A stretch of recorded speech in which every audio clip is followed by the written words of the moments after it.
And we're live with the Brother Side Podcast. I'm Alex. I'm Justin. Today we have a new guest, Michelle Schrage, the event strategist for TD Ameritrade and a co-founder of Business for Business. How's it going, Michelle? Hi, guys. It's good. Yeah.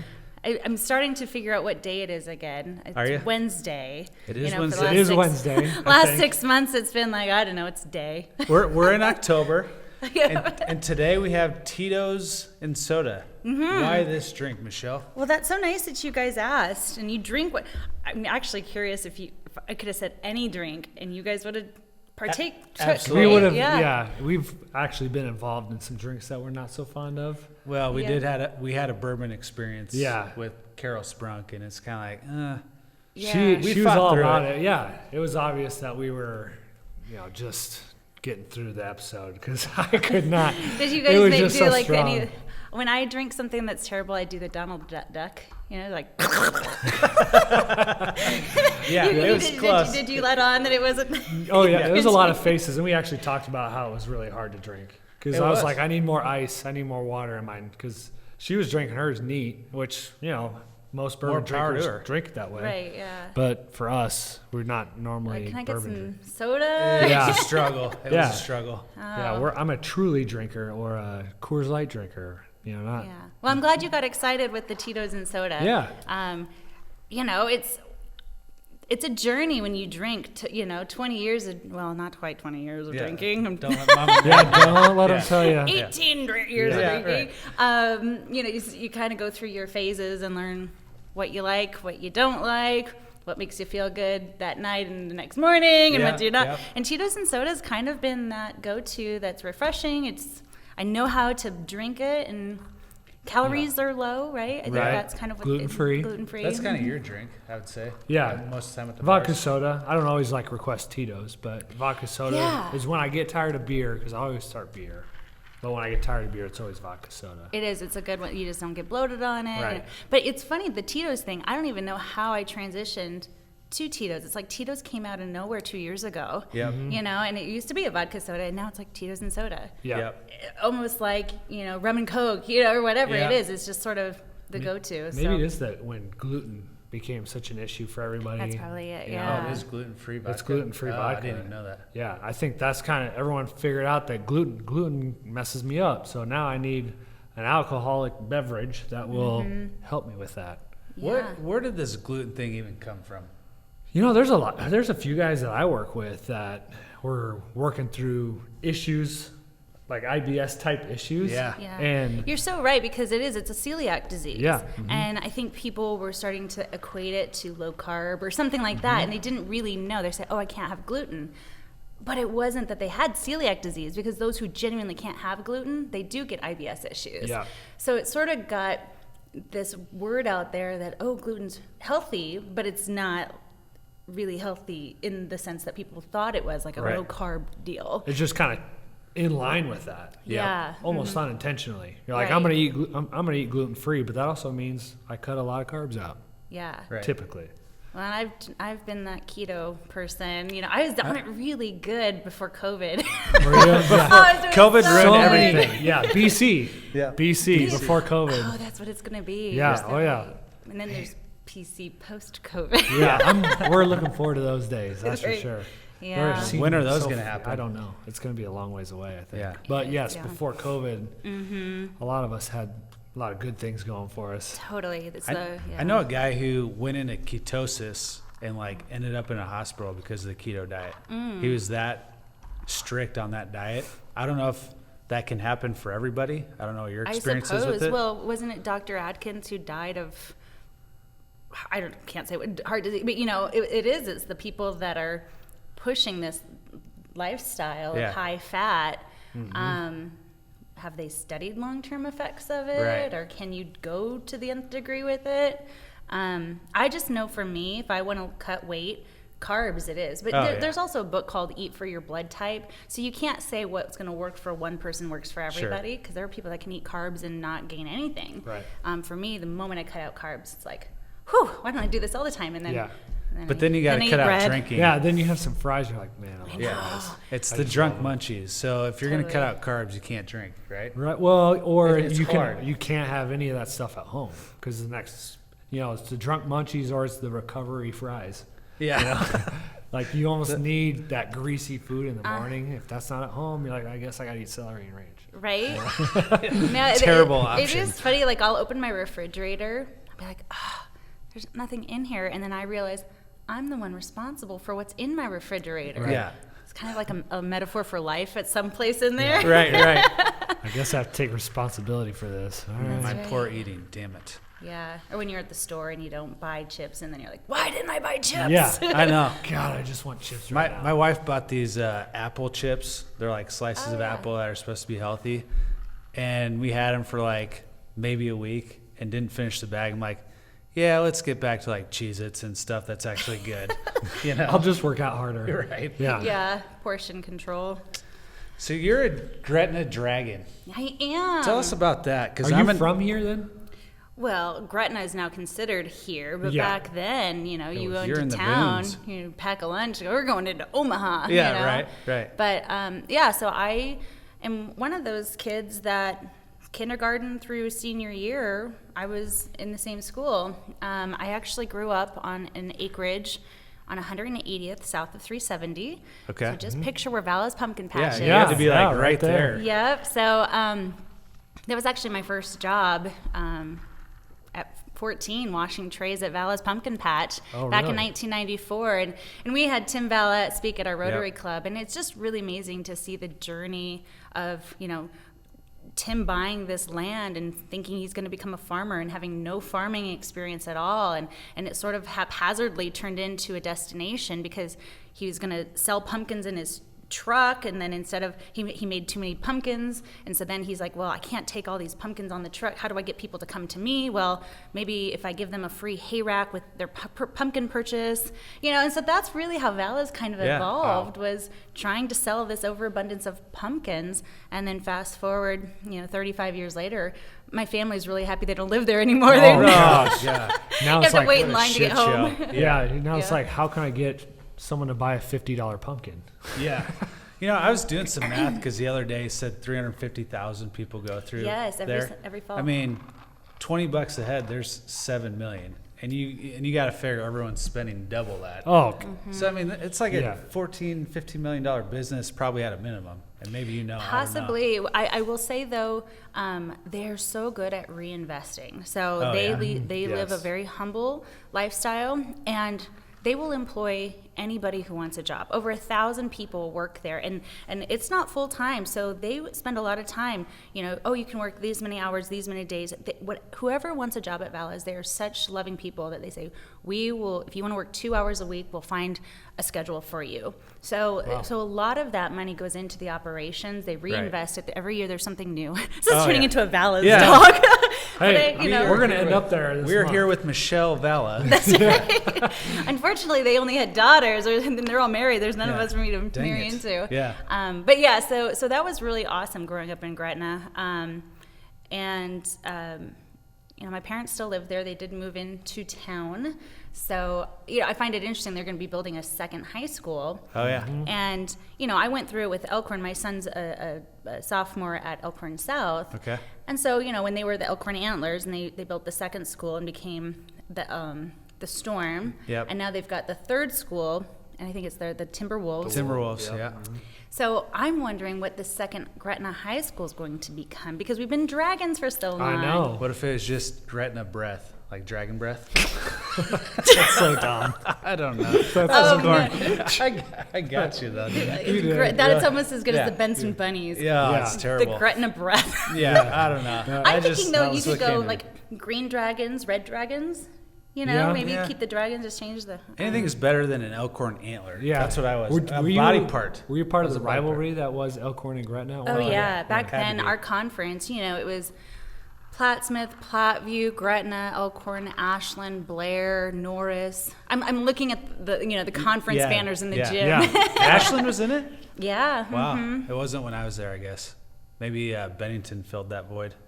at the time. I don't know. Mount Mount Michael, maybe. Mount Michael. Yeah. Yeah, so now it's a huge school. Back then it was fun because this is still my lifestyle. I like to be involved in everything. So you could be a 3-sport athlete, which I was. Volleyball, basketball, and track. I was a high jumper. Imagine that, 5'6". I was the first girl in the state of Nebraska to jump over her head. I jumped 5'6". Really? Most of the high What jump- was your vertical? Do you remember? 26. It's pretty good. That's good. Yeah, I was a forward in basketball, 5'6" forward. That's how small the school was. Yeah. But then, I was on the dance team. I did the one-act play. I was on mock trial. I was in show choir. I mean, you really did it all. could. You could be a part of They everything. kind of needed you to be part of everything. So Okay. How big was your graduating class? 99 and 99. 99. Okay. Isn't that fun? 99 and 99. Yeah. Because you're 01, right? 02, and it was like 535. I went to Miller North. Wow. So, but when I was a senior, the freshman class was the biggest at the time. So it would have been class 06, and it was like 700 something. Wow. And now I think that's regular at Miller North. I mean, might be a small class now. It's mind-blowing to me. Like my son's school, there's 1,400 in the whole high school. But for me, we knew, 5 grades above us, 5 grades below us. You knew what church everyone went to. You knew 402 332 was everyone's number in Gretna. So all you had to do was know the 4 digits of what everyone's phone number was. That's crazy. Mm-hmm. Yeah. So it is. Yeah, it was just. That's the new Gretna's Elkhorn. changed so much. That's the new Elkhorn, really. I mean, as far as growth goes. Yeah, they're not far behind where Elkhorn was 10 years ago. I mean, building another high school and, because they're just a little bit farther away than Elkhorn. Yeah. So. And they're Sarpy County, so it's a little bit, you're still close enough. But I think they just went through and figured out the new lines between Gretna and Papillion. Yeah, really? That was Okay. like a year ago or something. Very contentious. He's a Papillion firefighter. Oh, okay. Yes. Because there was a thought at one point, because Papillion Fire took over La Vista Fire, because La Vista was all volunteer. So we took over La Vista. La Vista was just getting too big. Volunteers just couldn't support it anymore. Gretna's getting there. And there was a time where we thought we were going to take over Gretna Fire too, because it's a lot easier for a city to go that direction, just way cheaper, because we already have all the infrastructure. And after the court battle over like 192nd, the interstate area between Gretna and Papillion, I was like, that's gone. That is not happening. But Gretna's, they're building another fire station now, so they have one fairly new one and another one that's about to be Right behind a set of houses, it looks odd. Yes, it in that does. spot. But they're going to have 2 really new stations, and they'll probably start going paid in the next 5 years. I mean, and it's just it's a gradual transition from volunteer to full-time paid career guys like Papillion or Omaha, but that's just the way it's going. Yeah. One of my best friends just ran off and married a firefighter, Chief Chris Langlois. Yeah. Yeah. You know Chris Langlois? Well, your he friend. stole Carla from me, and they're now in North Carolina. Yeah, he's the chief in North. Love you, Carla. Leland. Leland, yeah. Leland so Fire. I had to go visit her. There was a time I thought he could be our next chief, because we knew he was close to retiring from Omaha. Our chief's probably within the next couple of years going to retire. Yeah. And everyone really likes Chris. Like he's just so great. Great So guy, great teacher, super great knowledge. And we're like, he'd be a really great. And then he got that job on the coast, but he's from Louisiana. So his heart took him away Back from here. home. Yeah, back to a coast. Yeah. I mean, she posts pictures. Yeah. I'm like, good job. I don't blame you. Yeah. So, Small world. Let's cut into your sorority life, right? You're in a sorority at Lincoln. Kappa Delta. Kappa Delta in the house. In AOT. So what kind of stories are there in a sorority? I mean, just put you on the Just spot. how many pajama pillow fights were there? Yeah. Oh, Lord. Well, every weekend. So I will tell you, we had sleeping dorms, right? Which means that you didn't have beds in your rooms. You had, on the second floor and the third floor, you just walk in, and it was a room full of bunk beds. Okay. So you've got, I don't know how many we had, like 80 or so. Holy cow. All In the sleeping house. in that room? Well, we had it split up. So the third floor sleeping dorms, had fewer. You guys are all excited about this. No, tell me more. Go on. This is the inner workings of sorority I haven't heard yet. Yeah, so like your room itself, you know, it was like 2-girl room, 3-girl room, 4-girl room, and you literally had a closet, you had a desk, and you had a vanity with dressers, and that was it, you know. And then, I mean, it's a mansion if you really think about it. Yeah, we had that's huge. But it is funny because you couldn't have alarms in the sleeping dorms because you're sleeping with 60 other women. Okay. So every girl had to take a week, and you were on sleeping duty or wake up duty. And so it's actually, you know, I learned a lot in this sorority. Honestly, if you want to hire somebody from a sorority because you're running a little city. You really are. Yeah, sure. You know, we had meetings every Monday. We learned table manners. We planned parties. We had budgets. We had to learn with, you know, conflict resolution. We had parliamentary procedure. We did all of that. How catty is a sorority? It's not. Parliamentary procedure? Yeah, Robert's Rules of Order. Yeah. I was also in student government, so Okay. I got a double Nerd. dose of it.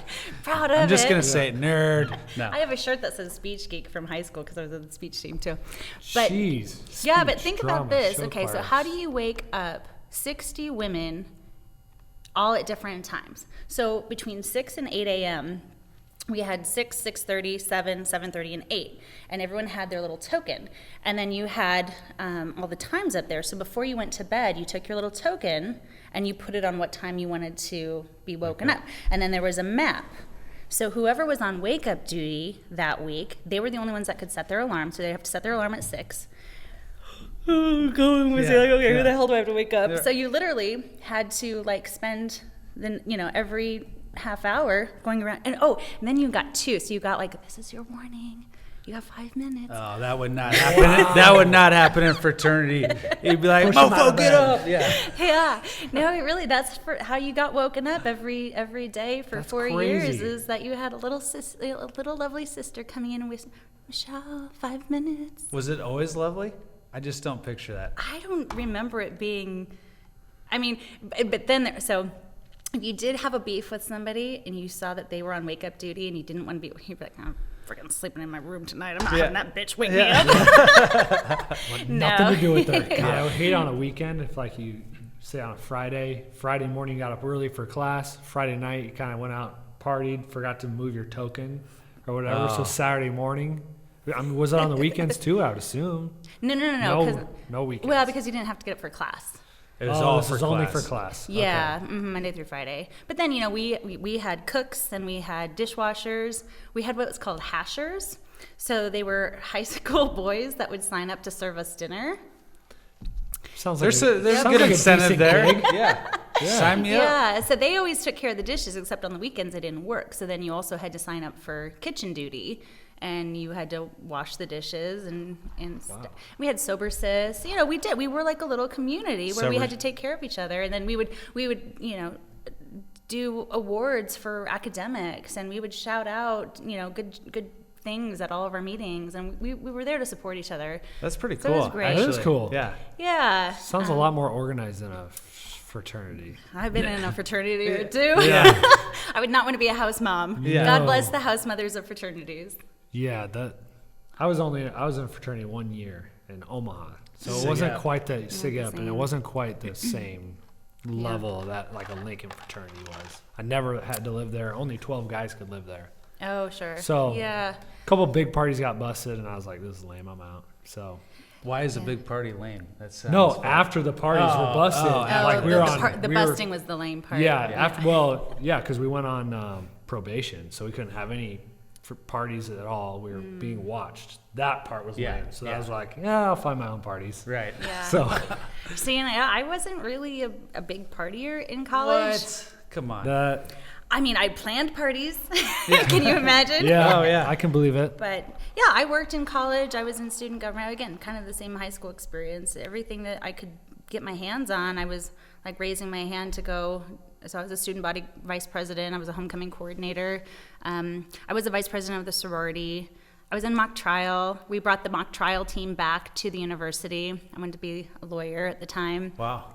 In addition to an actress, that was the thing. They actually had to kick me out of general studies because I wanted to do everything. Like the idea of committing to one path was just like, I can't. It's not I can satisfying see. I could for you, see I don't myself. think. Yeah, I'm like, I could be a teacher. I could be a scientist. I could be an architect.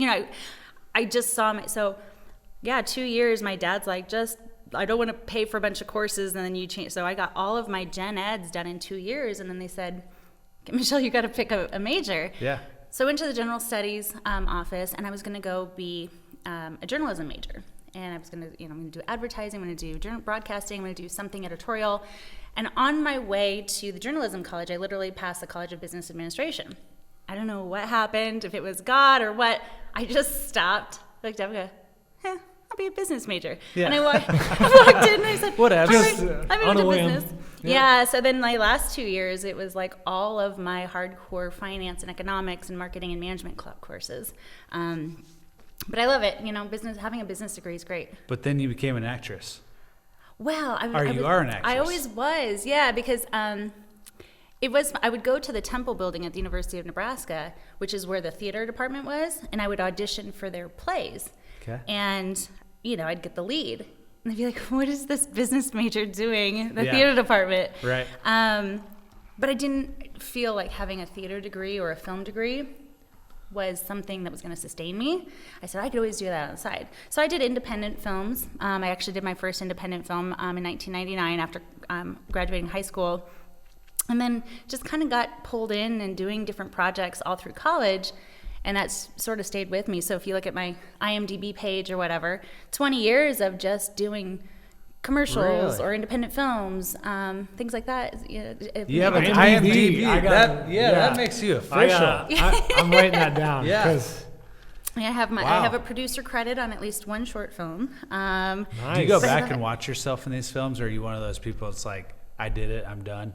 Because some Both. people won't watch their own Yeah. movies and stuff. Yeah, both. I mean, half of them I've seen a couple times, and half of them I'm like, whatever happened to that? I never Like, saw that. damn, I did a good job. Look at Did that they shit. ever air that one? Yeah. I don't know.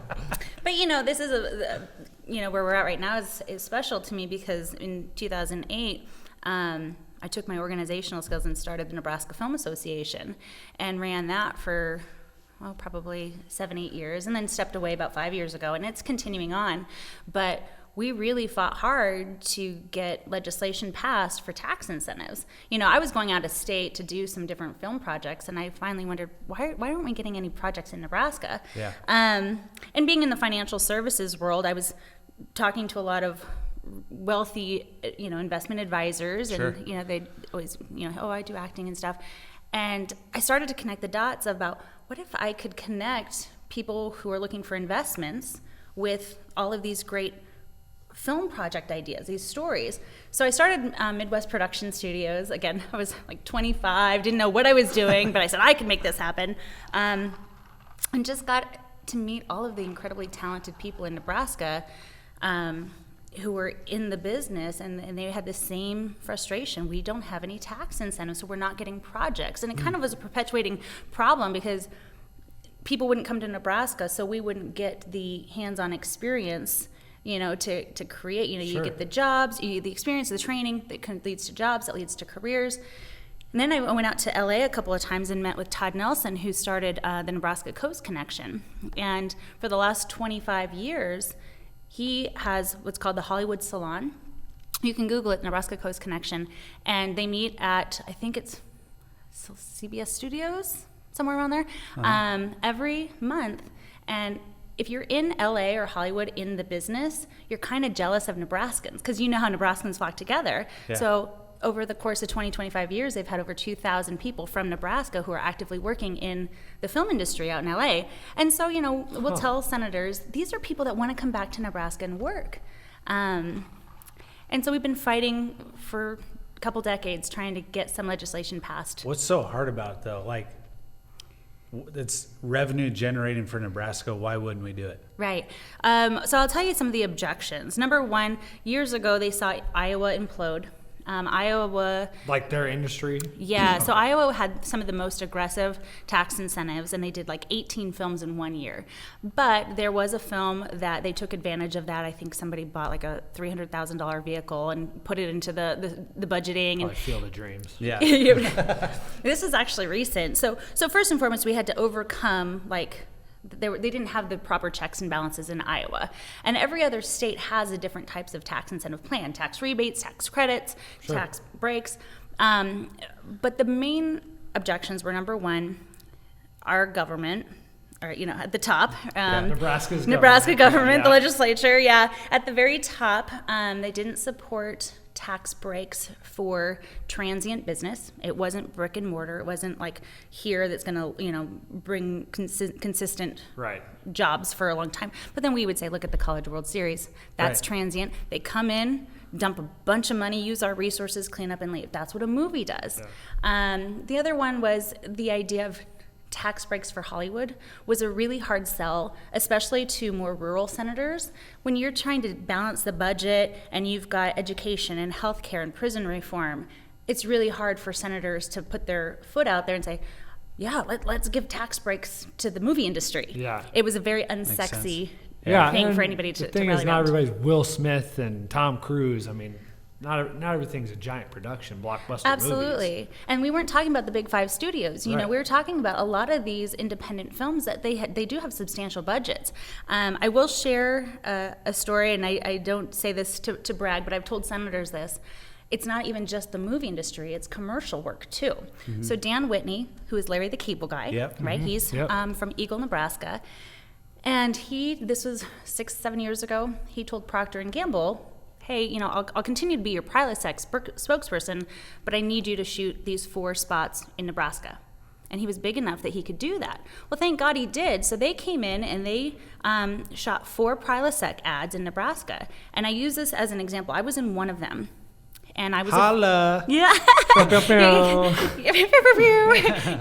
Wild Berry Prilosec. Yeah. You'll see my commercial. And I had brown hair back then, too. Okay. But I was a featured extra, and it was a SAG project.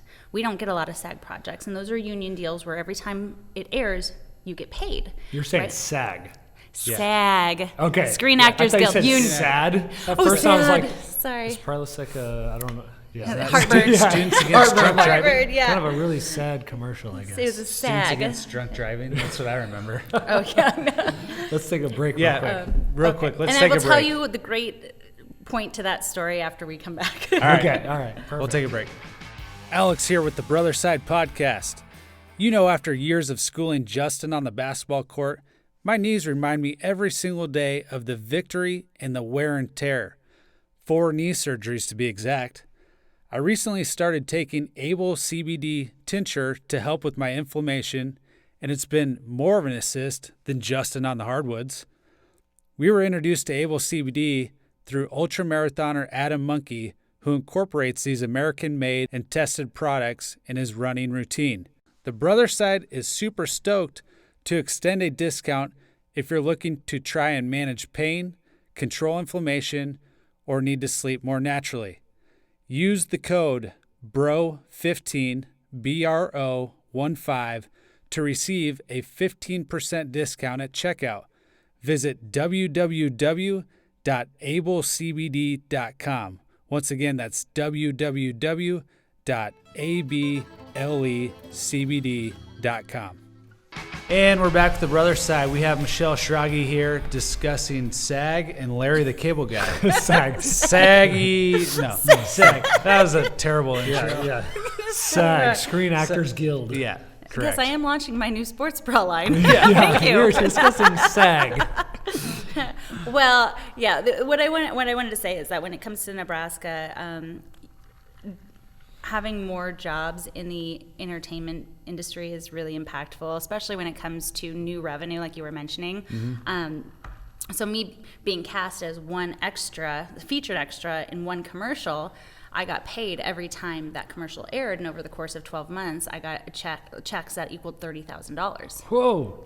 And I say that only because, number one, that's why a lot of celebrities do commercials, because that's where the money's at. A lot of money. But number two, I would tell senators, I paid my income tax on every penny, my state income tax. Right. So the more we can get new money coming into the state, into our residents, it is an influx of new money that goes into the state through taxation. So anyway, that's been my crusade for a while. Again, I stepped away, but I think the fight is still being had. and I support local filmmakers and artists, especially now that there are so many different ways you can distribute. You know, it's not just you have to go into theaters. Yeah. Right? There are so many distribution models, so we should be a hotspot of creating content. Right. Yeah. And where's Alexander Payne in all this? Because he's kind of a big Nebraskan filmmaker, and yeah, he's our guy. You know, every 10 years he'll come back and Do a movie. he'll convince the studio to let him come to Nebraska. He has to fight for it, and he's able to negotiate some deals and things like that.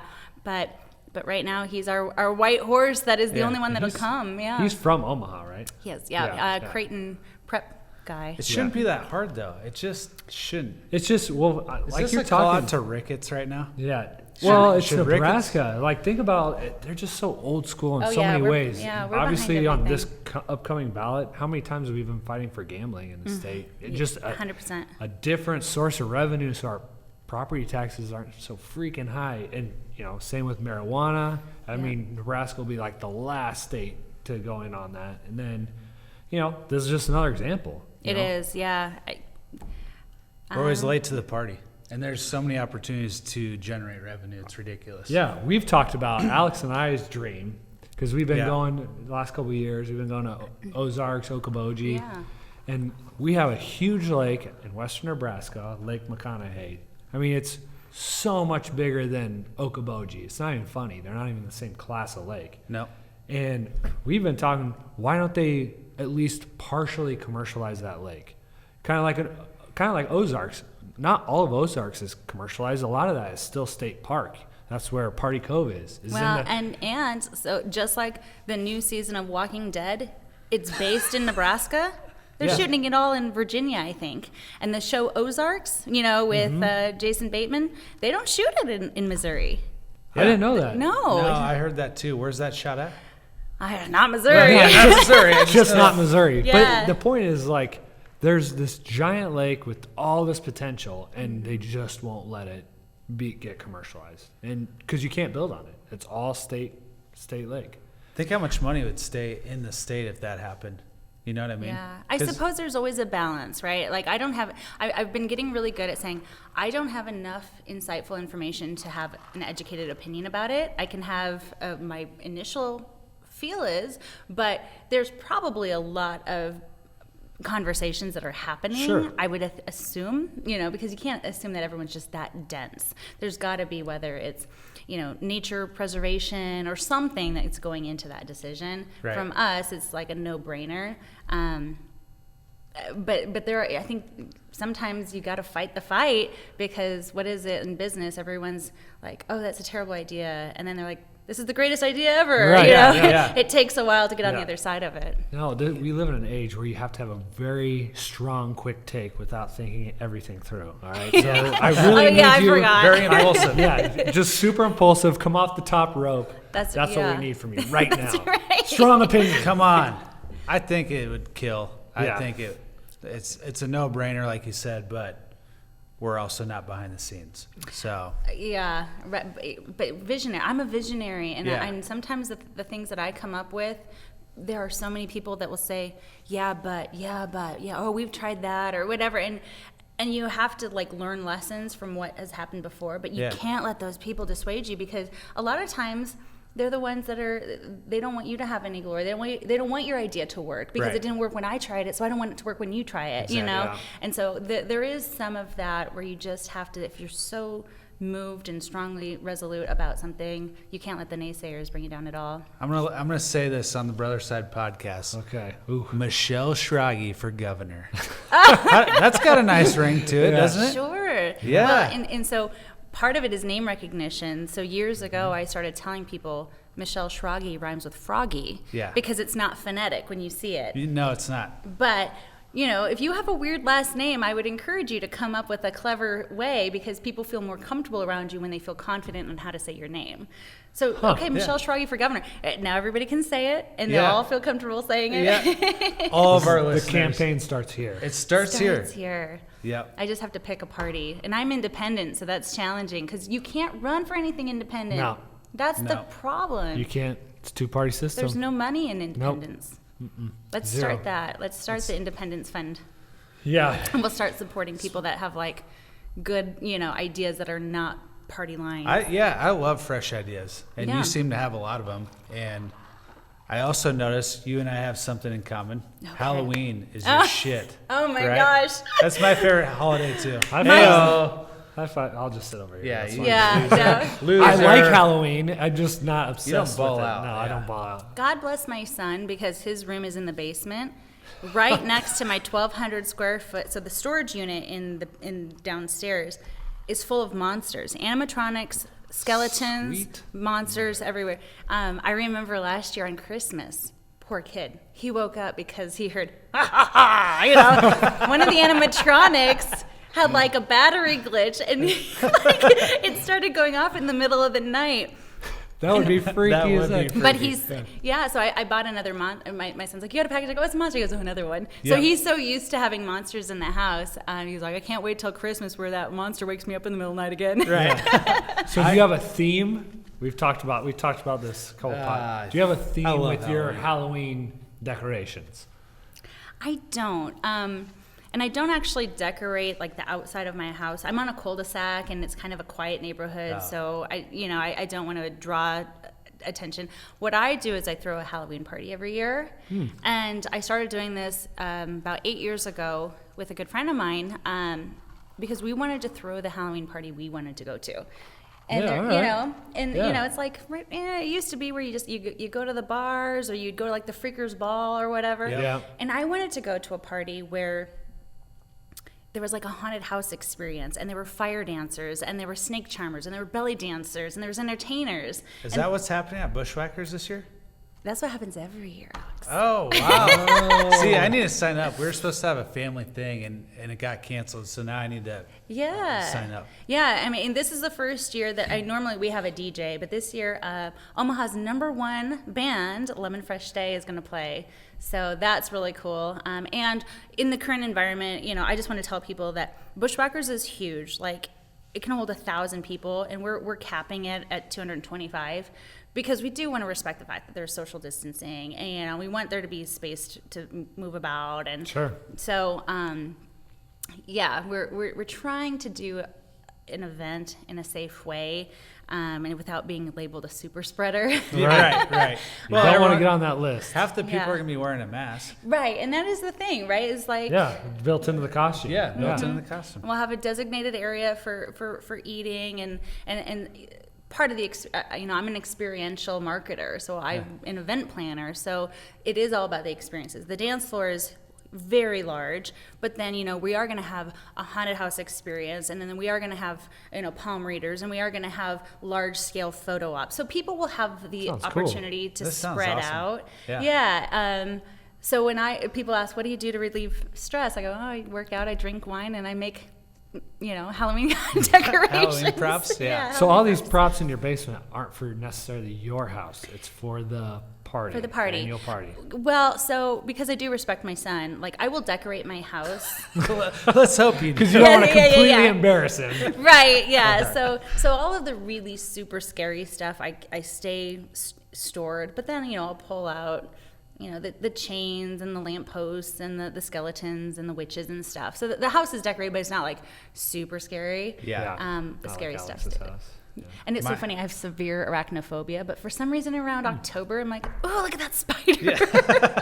So does he. Yeah, I don't like spiders at all. You're a big puss around So tell me spiders. about your Halloween stuff. Yeah. I mean, I go all out at my house, and I got everything up on Saturday. And, well, this last Saturday, the previous Saturday, I put up a couple things. And I had a neighbor stop me this Saturday and said, I was wondering when the rest were going to come out. The kids have been asking because I get a lot of slow movers going by. It's like a really- Christmas house. It's really creepy. I don't cool. like the cute stuff. I Right. like just scary, and that's it. My wife hates it, but I love it, and that's all that really matters. Yeah. No, It looks good. We Yeah. were talking about him, like if he kept it up, he would need like to start going into some kind of theme. Because it all kind of just like looks like random crap. Just random. But it's all scary It's stuff. more clowny than anything. Clowny? Yeah, there's more clowns Oh. than anything. Okay.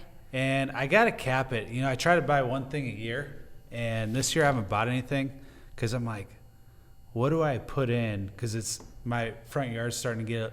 I don't want it to be gaudy and just have too Right. much out there. Yeah. Right now I have a good spread. I got, a little zip line where something looks like it's climbing up my roof. Cool. And, It looks good. It does look good. it's legit. That's People like coming to fun. my house, and I enjoy entertaining.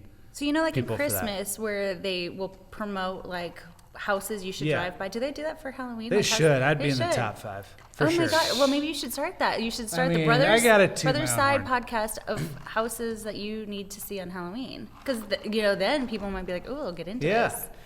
Well, Do you want everybody? we'll to know where start you with live? number 1. When I'm governor, Yeah. I will have Yeah. a proclamation. Yeah. Number 1, my house, Elkhorn, Nebraska. I'm just gonna say 190th and Ohio Street. Okay. I don't want my Okay. specific They'll, address out there. they'll be able to figure it out from there. Don't go to dcassessor.com and look him up. 19006 Ohio Street. All right, there it is. Come see it. Your kids will love it. They do. That's fun. I'm gonna drive by. It's cool. Is it better during the day or at night? Like, is it there's lights? Yeah, I have lights on it's everything. better maybe at Yeah, night. all red lights. Like red at and dusk, purple. where you can Dusk. sort of see, Yes. but the lights are still Yeah. like having an Yeah. effect. If Yeah. you want to Cool. see like detail, because Right. you're not gonna be able to see detail at night. It's not like No, Christmas lights. correct. Yeah. Right. Yeah. So dusk. Very for cool. sure. Yeah. Well, yay, Halloween buddy. Yeah, Halloween buddy. Hail. Let's talk about your actual position for work. You're the This is a timely conversation. event strategist for TD Ameritrade, who just merged with Charles Schwab. We did. Back in November, we got word that we were being acquired. So we like to say merger, but it is an acquisition by Schwab. And the industry. I've been in the financial services industry since 2004. And so, looking at the size and scale of this merger, it's one of the largest broker-dealer integrations that has happened in history. Yeah. So, it took a long time to get to what we call legal day one. We had to get through the Department of Justice and the antitrust stuff. We've got, presence in Asia, so we had to get through the Asia approvals. And then last Tuesday, a week ago, we finally got Federal Reserve approval because TD Ameritrade has TD Bank and Charles Schwab has, Schwab Bank. And so that had to come through. And then we were able to finally close yesterday. So yesterday wow. was what they call legal day one, and today is legal day two. But it is going to take 18 to 36 months of integration. So TD Ameritrade will be a subsidiary of Schwab for 18 to 36 months, and then it'll essentially go the way of Quest becoming CenturyLink and all that kind of stuff. Yep. And yeah, there's a lot of uncertainty. I joined TD Ameritrade a little over 3.5 years ago, and it's just been awesome. It really is my dream job. People always say I'm very entrepreneurial, which I am, but I have been so fortunate to be entrepreneurial and creative Within that within space. Yeah. a corporation that treats you. The culture is amazing. Of course, when you're with a big company, the benefits and all of that is really great. The travel and the entertaining. So it really is my dream job. And part of it, too, is, I've been a speechwriter in the acting side of things. So I write the speeches for our executives when they take the stage, and I work with them on their delivery. Those cheaters. They got to come up with stuff. Yeah, themselves. get their own material. Yeah. Oh, it's so funny working with different people, and like when you're working their teleprompter, if they want like a ... or do they want an extra space, because everybody reads the teleprompter a little bit differently, or how they do their pauses. Sometimes they want you to write the word in, Do you have- Seriously, do you write have the a- word Oh, sometimes because people get really nervous. We're on stage, and so they just know like and then some others they say I just need the bullet points. So it depends on who you're working with and how comfortable they are. Do you have a Ron Burgundy on there? Just reads it straight off. So, okay, I was writing, this is actually we go. funny. Sorry, not like a Ron Burgundy, but yes, I do have those. But I was writing a speech for our CEO, and it was talking about our skill set. And I swear to God, I don't even know what I wrote. We have a particular set of skills. And then I went back and I read it the next day. I go, oh no, that's Liam Neeson from Taken. That sounds very Liam Neeson-y. Yeah, we have a very particular set of skills. Like, I don't know who you are. Yeah. That's one of Alex's boys. Alex loves Liam Neeson. He's such great. a Even His though voice- all his movies are like I don't the give a exact shit. They're same. great movies. Yeah, they're the Liam exact same Neeson, thing. 65, kicking ass. So realistic. Yeah. So a lot of us, we had 10,000 employees. They had 20,000. So we are now 30,000 strong. And I'm just trying to be a student because I don't know what the future holds for me. I don't know how long I will stay a part of the corporation. I don't know if there's a role for me in the new combined entity. I don't know if I'll be able to stay in Omaha. I don't know if, the opportunities. Might have to be governor of a different state. I don't know. Or, if I'll just take a different path here in Omaha. So I really am in this kind of crazy state of flux. Yeah. Yeah. So the events you put on, what are some of the largest events you put on? Because I've seen in your pictures, I have to creep a little bit to get information. Yeah. And you've met a lot of celebrities. Yeah, it's a fun part when you're doing. I've met zero, by the way. Zero celebrities. We've seen some. Where? We saw Robin Lopez in the airport. Oh, sweet. That's a great basketball celebrity. player. Oh, I was not that Lopez, big. Yeah. No. That's about it, though. Yeah. Well, it does help when you pay for them. It's not like they're my friend. Right, It's yeah. like you do But have to still. stroke a check and say, hey, can you... You still get to meet them and interact. Yeah. In fact, one of the funnest ones where I had to go up to Kevin O'Leary, Mr. Yeah, Wonderful, yeah. his suite, and escort him with our security team down throughout the hotel and lobby and across to the conference. And so I got to make small talk with, Mr. Wonderful for 20 minutes. So that was kind of fun. He's the ball guy, Is right? he an a-hole? Shark Tank. He was very, very nice. Like Was he? He helped keep the conversation going. Again, 20 minutes. I don't have enough insightful information to make it to get into that. Sure. But he was very pleasant and he was very easy to talk to, and you could tell he was trying to make the conversation flow. So it was Sure. very nice. Okay. But yeah, so we put on these large scale conferences. I'm on the institutional side of TD Ameritrade, which means that if you have a financial advisor that helps manage your portfolio, and they are an RIA, registered investment advisor, they would custody with TD Ameritrade. So we have about 7,000 financial advisors across the country that they all custody through us. So those are our clients. So we would put on the conferences for our clients, which are financial advisors, which is what I've been doing, is working with them. But yeah, so we go from San Diego to Orlando and, put on a 3-day conference. I'm the agenda architect. So I literally have 3 days, Wednesday, Thursday, Friday, and it's a blank slate. And I fill out here's what the agenda is, here's the breakout sessions, here's the keynotes, so I've got to come up with 60 different breakout sessions and different keynotes, and then the band. And now there's a huge team that I work with. We all do this together. But yeah, as the senior strategist for event content, I fill in those 3 days. Yeah. How do you find all these keynotes and bands and Speakers bureaus, honestly. Okay. Yeah. Now, speakers bureaus, that's what they exist. Washington Speakers Bureau or CAA, whatever, and they become a partner with you. So you talk about the different content themes or the different messages you want to relay, or you say, hey, here's our budget. We just need who are the biggest names you got right now, because everybody wants to get their picture taken, right? So who do people want to be like, oh, I got my picture taken, with, Robert Herjavec or. The Prophet or, Magic Johnson, so it's sports athletes, it's celebrities, it's, actors, whoever it is. Yeah. But yeah, so it's and then sometimes you come up with ideas like CEOs of companies. They're not necessarily on the speakers bureau or, the Speaking circuit. Yeah, thank you. But the speakers bureau will be like, I know how to get in touch with them. Let me check. So it is kind of a partnership you get with these speakers bureaus, and then they handle a lot of the contracts and stuff. So with the celebrities, have you come across any celebrity writers that are just ridiculous for these types of things? You know what I'm talking about? Celebrity writers, like their list of demands. Like when I come to town, I want white glove Fiji treatment. water. I want 5 doves in my room. I want 27 roses, whatever. Nah, well, I think they I'll say call there that was a douchebag. No, but that's Jennifer Lopez is supposedly one of the longest list of random stuff. Like seriously, look up.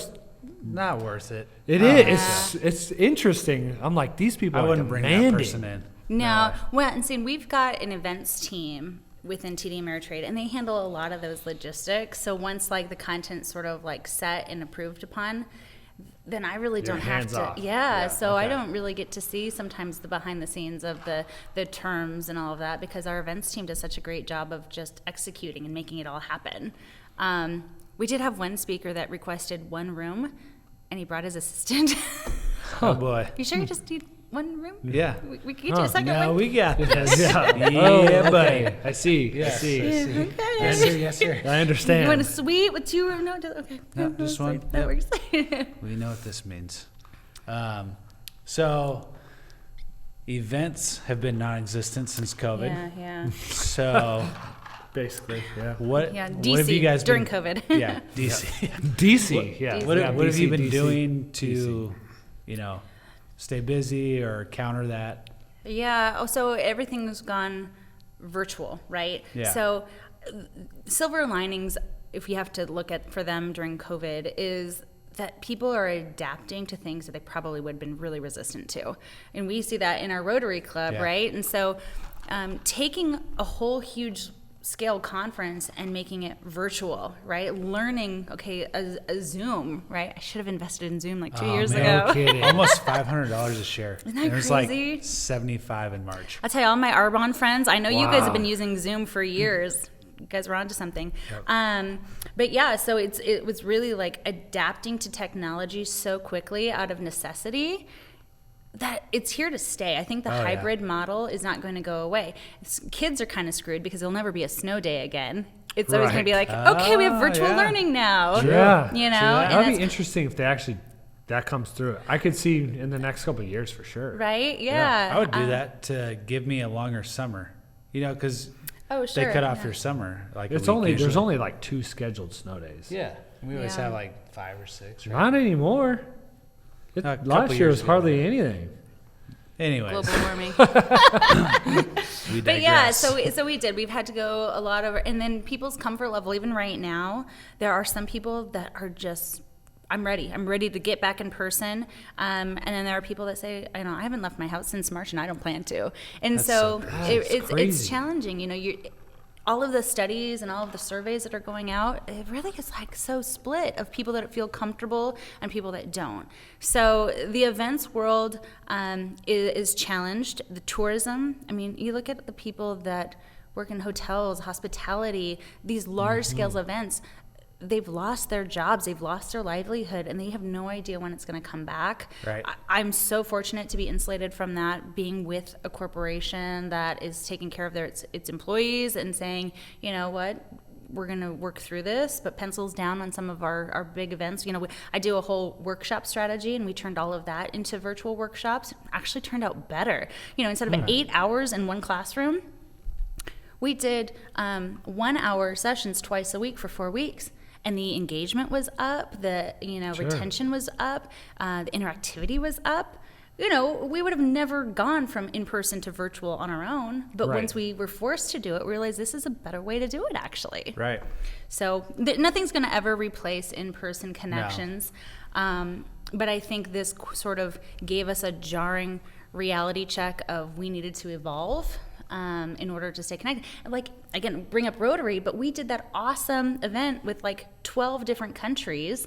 We had a Rotary meeting, and we had people from 12 different countries, Rotarians from 12 different countries. Some of them woke up at midnight Yeah. to join our That's really meeting. cool. We would have never thought to do that Sure. in the past. So, Rotarians. Shout out to Westo. West Omaha Rotary. Yeah, I haven't heard the phrase or the term Rotarians. Rotarians. I didn't know that's what you. Yeah, you you- people there's an call Your it. brother's a initiation.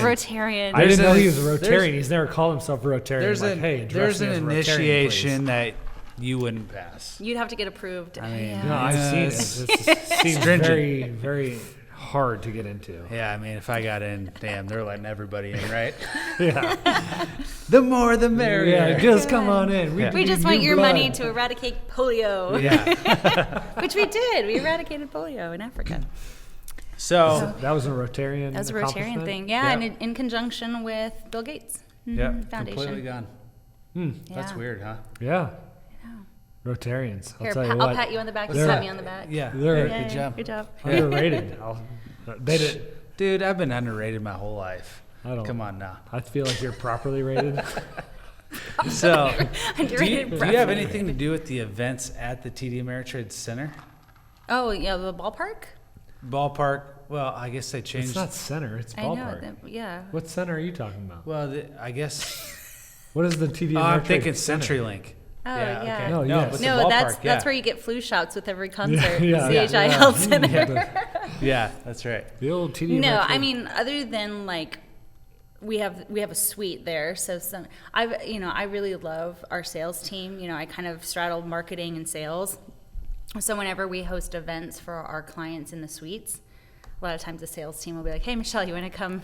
Oh, okay, I'll come hobnob with our clients. Right. I guess. Put my arms. College my- World Series. That's right. Oh, the fridge is full of alcohol. Perfect. Yeah. Awesome. But yeah, otherwise, and I don't know what's going to happen. I don't know if Schwab is going to keep the namesake. I think our contract's probably up soon. So Interesting. if it'll be Schwab Park or if it'll be up for contract for someone else. I feel like it's not, TD Ameritrade is not, as far as the ballpark's concerned, not ingrained enough in Omaha that if it changed names, it would be that big of a deal. Yeah.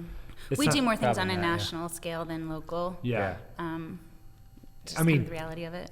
It's known, I feel like the ballpark's more known for the College World Series more than Creighton TD Ameritrade. baseball. Yeah. Yeah. So, Yeah. you know, for that one event a year, most people nationally wouldn't recognize it. It's not like Rosenblatt. I guess that's what I'm getting at. Where Yeah. Rosenblatt was like just Its own this name. Iconic. Yeah. iconic thing that Side note, I'm going to do a plug for my friend Dan Napoli, who produced the movie 50 Summers, which is on Netflix or Amazon Prime or whatever, and it's all about the 50 years of minor league baseball at Rosenblatt. Really? Yeah, Really? it's a great documentary. It's really awesome, so you guys should watch I it. think I've heard of it. 50 Summers. 50 Summers. Well, we got a few minutes left, and I want to hit on business for business. Yeah. You're the co-founder. I said that weird. Co-founder. You're the co-founder. Co-founder. That's And- the Tito's talking. Yeah, Tito's has hit me hard. No.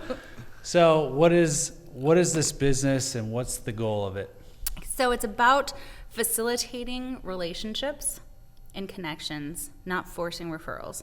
So Jay Morales, my longtime friend and business partner. Hey Jay. Jay, you should have him. You should have him on your show next. Yeah. So he was one of the founders of a networking organization, and I got pulled in early on, and we helped to run that for several years. And it was founded in building connections with a certain group of people, and then having the expectation of exchanging referrals, which absolutely works. But after several years, Jay and I sort of bounced away from that model, and we found like there was much more purpose for us to create events that would just bring great people together. It wasn't about your business card. It wasn't about your title or where you worked. It was just, if you are a motivated person that wants to be part of something great, you know, I want to be inspired. I want to help build the community. I want to make connections and brainstorm with people. We said, let's create events where we have a really awesome keynote speaker, or we're doing a grown-up field trip at a nonprofit, or we're doing a first look event at a newly opened place. That in itself becomes an attraction for people to come. So we facilitate connections at unique and memorable experiences at these events. So over the course of the last 5.5, it'll be 6 years in January, we've done 120 events. Oh wow. Yeah, That's a so lot. we've had over 40 keynote speakers, including like Chancellor Gold and Paul Hogan, the CEO of Homestead, and a lot of different really high-powered people. Lynn Ziegenbein, who had fifth generation, history lesson of everything of Omaha. Willie Thiessen, just really cool speakers talk to us. We've also done over 30 different nonprofit tours. When you were a kid and you went on a field trip, you weren't so excited about it. I'm like, we need to do more field trips as adults Yeah. and get the behind-the-scenes tours. Yeah. And then, lately, it's really been kind of more first look. So whenever a business or a restaurant or a venue opens, they'll reach out to us and ask us to do the first look event. And then that way, kind of our community leaders, business owners, influencers, all get to come, network, learn about a new place first and foremost. So it has evolved over the last 6 years, but it's really all about providing memorable experiences and facilitating meaningful connections. That's awesome. I have yet to get to one, but the last one you did at Victory Lane, yeah. looked pretty cool. Yeah, I will say that DC during COVID, we've been dipping our toe in the water to see, can we bring events back in a safe way? So it is, like outdoor spaces, Yep. big spaces, no exchanging of business cards, hand sanitizer, masks, you know, no, we write your name tag, you don't write it. So we've been trying to do it in a safe way, because people are ready to get back to making connections in a face-to-face manner, but we want to do it in a responsible way. So it's been okay so far. Awesome. Any other burning things you'd like to say on the Brother Side podcast? I mean, we got listeners for days. Don't let a man make you cut your bangs. Michelle, it's been awesome having you on here today. We got to wrap it up. You do a lot for Omaha. We really appreciate having you on the show today. Do. It's been fun. We've learned a lot. Fun. I'm so glad you guys started this. I think podcasts, right? Like, it's kind of the hot thing. Everybody's doing a podcast. Yep. But not everyone's doing it correctly. And not everybody's doing it in an entertaining and sustainable way. Sure. I think you guys have the right formula. You're in the right space, the right chemistry, the right branding. You're doing it right. So I'm excited to see what you guys do. We're trying. We're trying. You know what? I could listen to that all day. Yeah, hey, just feed it in. We thought if we had 10 to 20 listeners, that was a win. We just passed 100 on our audio, and we have about 50 on our YouTube. That's so awesome. we're about 150, and we're 9. This will be our 9th episode. So Very cool. yeah, we're looking forward It's to the it. matching and shirts, I think. I think it's our swag, right? I think it's your swag. Yeah, that's what's doing it. the it's definitely the magic shirts. stuff there. Well, thanks again, Michelle. I'm Alex. I'm Justin. We'll see you guys next time.